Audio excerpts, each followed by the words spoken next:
네, 대전지법이 일명 윤창호법 일부 조항 위헌에 따라 감형 기대를 품었을 음주운전자들에게 단호한 판단을 내려 주목받고 있습니다. 이 밖에 대규모 횡령 사건과 한 스포츠센터에서 벌어진 엽기 사망 사건도 함께 짚어보도록 하겠습니다. 박주희 변호사 모셨습니다. 어서 오십시오. 안녕하십니까. 먼저 음주운전자들에 대해서 어떤 단호한 판단이 내려졌는지부터 저희가 살펴볼 건데요. 차근차근 가겠습니다. 일단 어떤 사건입니까? 네, 이 A씨는 2019년도에 혈중 알코올 농도 0.01%의 술에 취한 상태로 운전을 하다가 사고를 내서 사람을 치게 했습니다. 그런데 이 A씨한테 적용된 혐의는 바로 특정범죄 가중처벌법상 위험운전치상과 그리고 도로교통법상 음주운전이었습니다. 그런데 이 두 가지 법은 이 가중처벌하게 개정된 이 윤창호법의 대상이었는데요. 그 중에 이 도로교통법, 그러니까 음주운전에 대해서 처벌하는 이 부분이 바로 지난 11월에 이 위헌 판결을 받은 그 조항이었습니다. 그래서 이 부분에 대해서 양형 부당으로 항소를 했는데 이 항소심에서는 원심과 똑같은 형을 선고를 했습니다. 예. 이 부분을 저희가 주목해서 봐야 할 것 같습니다. 이 인물이 항소를 해서 항소심 선고 결과를 앞두고 있었는데 결과가 나오기 전에 윤창호법 일부 조항이 위헌 결정을 받게 된 거고 원심에 대해서 파기는 했는데 형량은 동일하게 부여했단 말이죠. 여기에 대한 배경은 좀 어떻게 분석하십니까? 네, 맞습니다. 그 적용 법조 자체가 지금 무효가 됐기 때문에 항소심에서는 이 부분에 대해서는 이 항소 여부랑 상관없이 직권으로 파기를 해서 다시 선고를 하게 되어야 됩니다. 그런데 이 A씨에게 적용된 법이 특정범죄 가중처벌법이랑 그다음에 도로교통법. 근데 이 중에 도로교통법 이 적용 조항에 대해서 무효가 나왔기 때문에 이 A씨는 상소심에서 다시 판결을 할 때 본인한테 유리한 판결이 나올 거라고 아마 기대를 했을 겁니다. 그런데 이 항소심에서는 좀 다른 판단을 했는데요. 이 A씨 같은 경우는 2007년에 음주운전 전과가 있었던 사람입니다. 그 당시 음주운전에 대해서 벌금으로 처벌을 받았고 그래서 2회 이상에 대해서 음주운전한 사람에 대해서 가중처벌하는 이 도로교통법에 대한 그 적용 대상이었는데 근데 이 법이 지금 무효가 됐거든요. 그런데 이 항소심에서는 적용 법조 자체는 이 위헌 결정이 나와서 무효가 되었지만 이 A씨가 2007년에 음주운전을 했다라는 사실, 그러니까 전과가 있었다는 사실에 대해서는 변함이 없다. 이 부분에 대해서 좀 강조를 한 것 같습니다. 왜냐하면 이런 적용 법조, 특별히 가중처벌하는 법조가 없다고 하더라도 이 재판부가 선고를 할 때 많이 고려한 요소 중에 하나는 전과가 있느냐, 피고인에게 전과가 있느냐가 굉장히 중요한 요소고 특히나 동종 전과는 굉장히 불리한 요소입니다. 피고인에게. 그런데 이 처벌 조항은 없어졌지만 재판부가 봤을 때 이 A씨는 2007년에도 음주운전을 했고 그런데 2019년에도 또 음주운전을 했기 때문에 동종 전과가 있다는 거에 대해서는 굉장히 비난 가능성이 높다. 이 부분에 대해서는 엄히 처벌을 해야 된다라고 해서 원심의 형을 동일하게 유지를 한 겁니다. 그러니까 말씀해 주신 것처럼 사실은 다른 사건이라고 할지라도 보통 이렇게 거듭해서 범죄를 저지른 경우에는 가중처벌하는 경우가 있다. 이 부분도 참작이 된 것 같다는 말씀이시네요. 네, 맞습니다. 그런데 앞서 짚어본 사례는 형량이 동일한 상황이었습니다만 위헌 결정이 내려진 이후에 이 조항을 적용받았던 사례 중에 2심에서는 좀 줄어든 형량을 받고 있는 사례도 많다라는 이야기도 있습니다. 실제로 어떻습니까? 네, 사실은 재범인 음주운전을 가중처벌하는 조항이 없어졌기 때문에 음주운전에 대해서는 일반 조항, 그러니까 일반적으로 음주운전을 처벌하는 일반적인 조항을 적용해야 되기 때문에 사실 법원에서 기계적으로 만약에 판단을 한다라고 하면은 사실 가중처벌 조항이 없어졌기 때문에 감형을 하는 게 맞죠.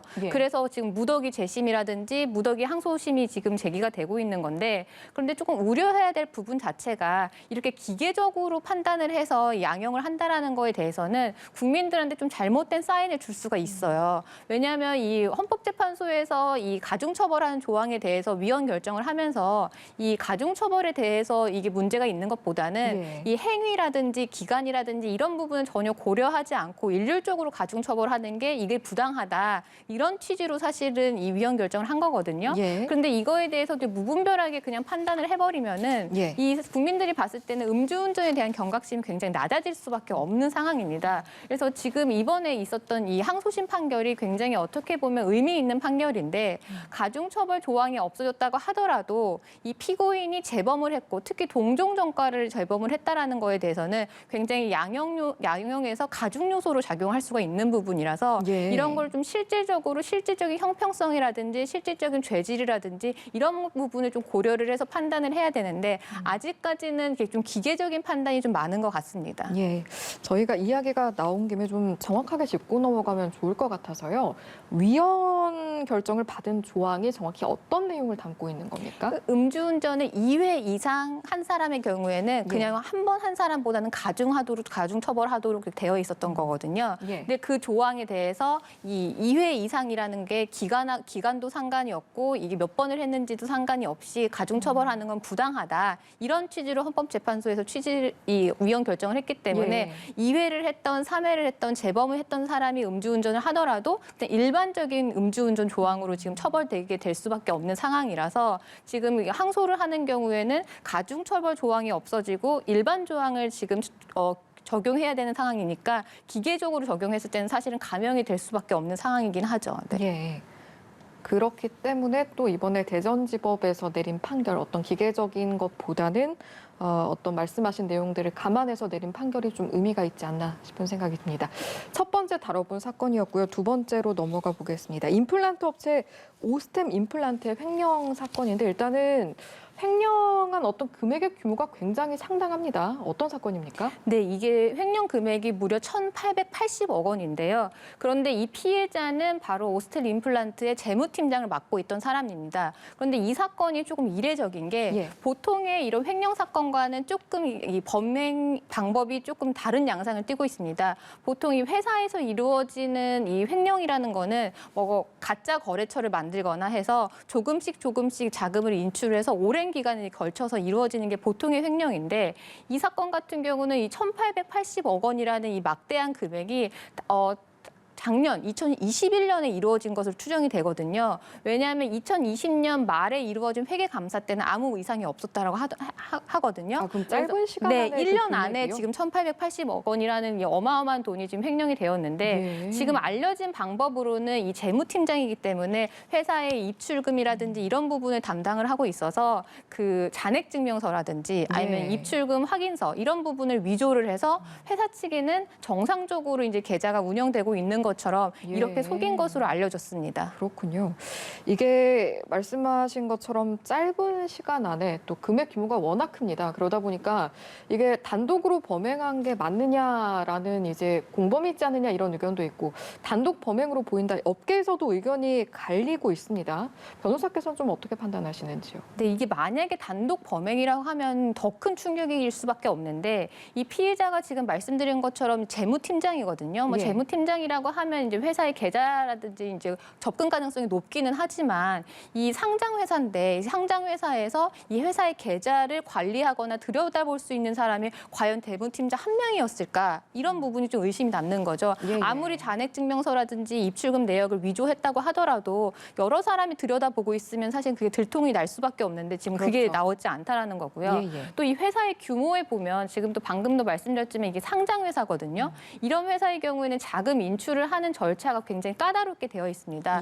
담당 팀에서 결제를 올리면 담당 이사, CFO가 이 회사의 OTP라든지 공인인증서를 가지고 있고 결제를 해주면 그제서 이제 입출금이 되는 상황인데 이 부분에 대해서 지금 혼자 만약에 했다라고 하면 전혀 이러한 시스템이 갖춰지지 않은 회사라는 걸 방증인 거거든요. 그래서 이 오스템 임플란트의 내부 통제, 그러니까 컴플라이언스 이런 시스템이 망가졌거나 아니면 전혀 없었던 회사라고 그렇게 보여지고 만약에 이런 게 있었다고 한다라고 하면은 사실은 공범의 가능성도 사실은 배제할 수는 없는 거죠. 네. 향후 상황을 좀 주시해야겠는데 이게 또 함께 논란이 되고 있습니다. 이 직원이 빼돌린 돈으로 동진 세미캠의 주식을 사들였다 이런 내용이 알려지고 있어서 작년에 이제 파주 슈퍼개미가 이 세미캠 주식을 대량 매매를 해서 또 이제 관심을 모으지 않았습니까? 이게 동일인이다 이런 이야기도 들리던데 이건 무슨 내용입니까? 네, 이게 동일인으로 사실 추정이 되고 있습니다. 왜냐하면 이렇게 대량으로 매수를 하거나 대량 매각했을 때는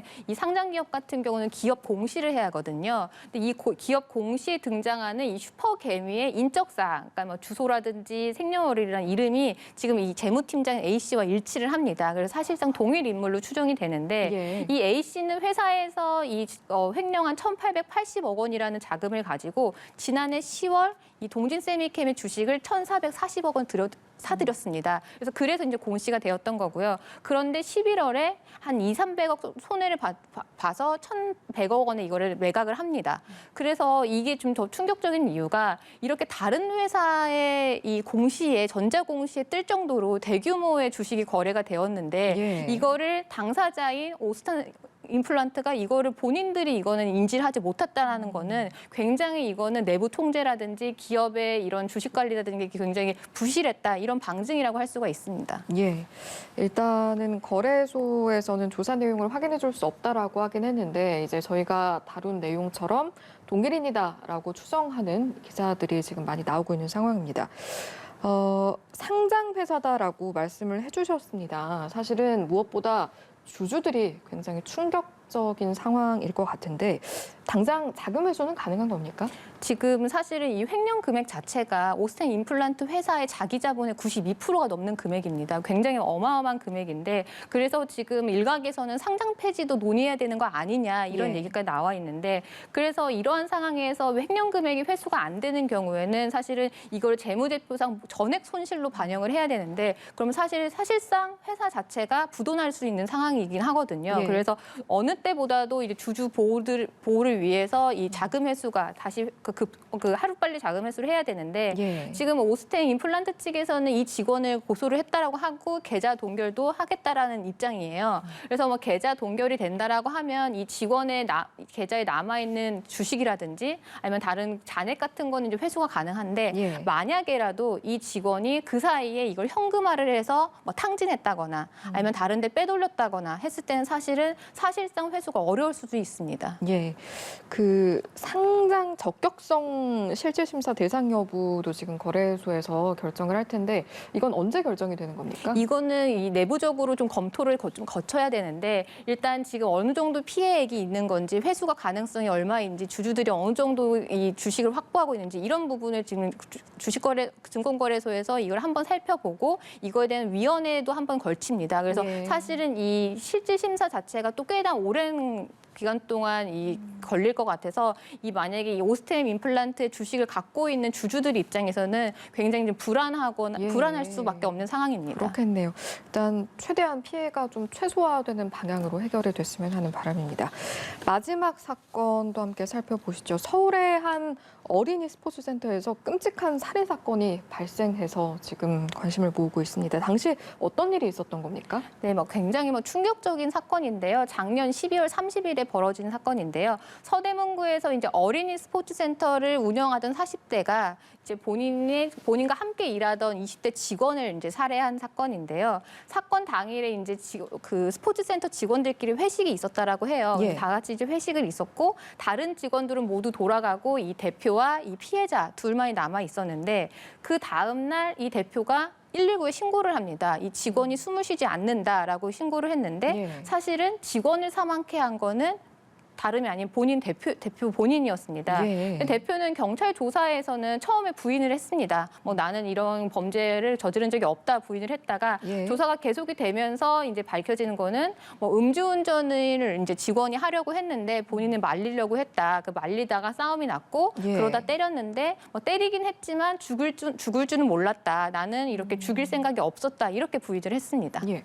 그런데 또 경찰이 잠시 그 상황 속에서 들렀던 적이 있다고 하는데 이건 또 어떤 내용인가요? 그래서 더 사실 이 사건이 굉장히 미스테리한데요. 예. 이 대표는 지금 이 사망이 밝혀진 그 다음 날까지 이 경찰이 여러 차례 신고를 했습니다. 한 번은 전화를 걸어서 횡설수설해가지고 그냥 끊은 적도 있고요. 본인이 신고를 했다는 네, 거죠? 본인이 신고를 했습니다. 그리고 실질적으로는 그 사망 전날인 이 새벽 2시에는 실질적으로 누나가 폭행을 당하고 있다 이런 식으로 횡설수설하면서 신고를 해서 경찰이 현장에 출동을 하기도 했습니다. 그리고 그 다음에 경찰이 돌아가고 나서 그 다음날 아침 9시에 이 119에 이 직원이 숨을 쉬지 않는다라고 신고를 했던 겁니다. 예, 이게 처음에는 경찰이 이 대표를 폭행치사 혐의로 긴급 체포했고요. 이후에 혐의를 바꿨습니다. 살인죄로요. 여기에는 어떤 요소가 작용한 겁니까? 네, 처음에 대표는 이제 처음에는 아예 범행 자체를 부인을 하다가 나중에는 막 싸우다가 폭행을 했다, 때렸다 이렇게 했기 때문에 처음엔 경찰에서도 폭행치사로 입건을 했습니다. 그런데 이제 국가수에서 사인이 이제 밝혀졌는데 사인 자체가 굉장히 엽기적이고 끔찍합니다. 이 20대 피해자의 몸속에 70cm의 막대기를 넣어서 이 장기가 이제 파열돼서 사망한 사건인데요. 그리고 이 범행 자체가 단순히 폭행하면서 이루어질 수 있는 방법이 아니거든요. 이거는 미필적 고의 또는 뭐 그냥 고의가 있는 살인이 아닌 이상 사실 저지를 수 없는 방법이기 때문에 이 부분 충분히 이제 살인죄로 이제 의유를 할 수가 있는 부분이고요. 예. 또 다행인 거는 이 지금 범행이 이루어진 곳 장소가 어린이 스포츠센터이기 때문에 CCTV가 다 설치가 되어 있던 부분이라서 예. 이런 범행을 밝혀줄 수 있는 영상도 존재할 것이라고 생각을 합니다. 알겠습니다. 경찰의 초동등이 적절했는가 이것도 논란이 되고 있습니다. 앞서 말씀해 주신 것처럼 대표가 신고를 했고 그래서 경찰이 현장에 왔었는데 당시에는 술에 취했다라는 말을 믿고 그냥 그대로 돌아갔다고 해요. 네, 맞습니다. 이 부분에 대해서 이제 유족들이 가장 지금 안타까워하고 있는 부분인데요. CCTV 녹화에 따르면 이 범행이 이루어진 게 아마 경찰들이 출동하기 직전으로 그렇게 보고 있습니다. 예. 이 CCTV 영상 같은 걸 보면요. 그런데 이제 피해자가 직사는 하진 않았던 것 같습니다. 왜냐하면 이제 경찰이 출동을 해서 이 성인 남성이 누워 있으니 이 부분에 대해서 맥박이라든지 호흡 같은 걸 체크를 하고 경찰은 돌아갔다라고 그렇게 밝혔습니다. 그래서 예. 그 당시는 분명히 살아 있었다라고 하는 거기 때문에 유족에서 말하는 거는 이 당시에 경찰이 조금 더 이 면밀하게 범죄 혐의가 있는지 없는지를 살폈더라고 한다고 하면 예. 살릴 수 있지 않겠느냐 이 부분에 대해서 굉장히 유족이 분개를 하고 있는 거고요. 예. 경찰에서는 뭐 혈흔이라든지 이런 부분이 없어서 범죄 혐의점이 없어서 그냥 돌아갔다라고 하는데 이 12월 30일이면 엄동설환인데 성인 남성이 탈의를 하고 누워 있다라는 것 자체는 굉장히 좀 이례적인 거거든요. 예. 그리고 대표도 지금 횡설수설하면서 여러 차례 신고를 했기 때문에 사실 굉장히 의심스러운 상황이라서 좀 더 면밀하게 살폈으면 초동 수사를 좀 더 면밀하게 했으면 이런 일이 발생하지 않았을까 또는 아니면 피해자를 살릴 수 있지 않았을까 이런 부분이 좀 아쉬움이 남습니다. 알겠습니다. 오늘 말씀 여기까지 듣고 마무리하겠습니다. 지금까지 박주희 변호사와 이 시간 함께했습니다. 고맙습니다.